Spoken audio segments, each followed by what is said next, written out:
উজানের ঢলে প্লাবিত উত্তরাঞ্চলের নিম্নাঞ্চল। পানিবন্দী হয়ে পড়েছে লালমনিরহাটের 50,000-এর বেশি মানুষ। দেখা দিয়েছে খাবার সংকট। গবাদি পশু নিয়েও চরম বিপাকে বানভাসীরা।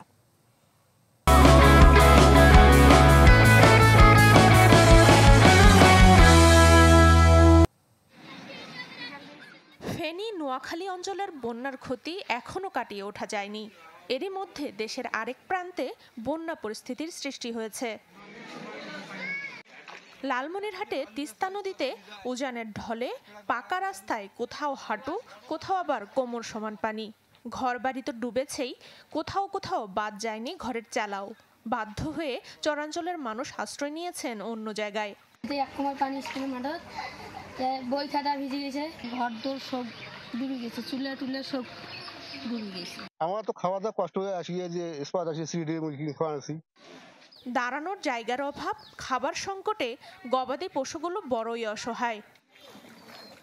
গোকন্ডা ইউনিয়নে আধা কিলোমিটার রেলপথ তলিয়ে যাওয়ায় রোববার ব্যাহত হয় ট্রেন চলাচল। প্রতি বছর তিস্তার পানিতে এমন কষ্ট একরকম গা সওয়া হয়ে গেছে চরাঞ্চলের মানুষের। ত্রাণের চেয়ে স্থায়ী সমাধান চান তারা। দাবি তিস্তা মহাপরিকল্পনা বাস্তবায়নের। ধান ওয়াকা লাগাছি, ওয়া তো তলে গেছে, ওয়া তো সামনে আমার বাড়ির পাশে একটা আছে, এরা তলে গেছে, কোনো ধান দেখা যায় না। আর কতদিন এভাবে ভুগবো? এজন্য আমরা প্রত্যাশা করতেছি স্থায়ী সমাধান হয়। পানি উন্নয়ন বোর্ড বলছে শিগগিরই কমবে তিস্তার পানি। আর বানভাসীদের তালিকা করে সহায়তার আশ্বাস জেলা প্রশাসকের। দেশ এবং উজানে ভারী বৃষ্টিপাতের সম্ভাবনা একেবারেই কমে গেছে। সেক্ষেত্রে আমরা বলতে পারি সামনে আর পানি বাড়ার কোনো সম্ভাবনা নেই। আমরা দেখতেছি 10,000 ফ্যামিলি এফেক্টেড হয়েছে এবং এই 10,000-এর মধ্যে প্রায় 5,000 ফ্যামিলি খুব সিভিয়ার।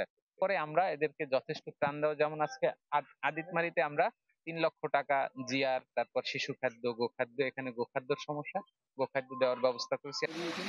লালমনিরহাট জেলার 5 উপজেলার 50,000-এর বেশি মানুষ পানিবন্দী আছেন। Desk report, channel 24।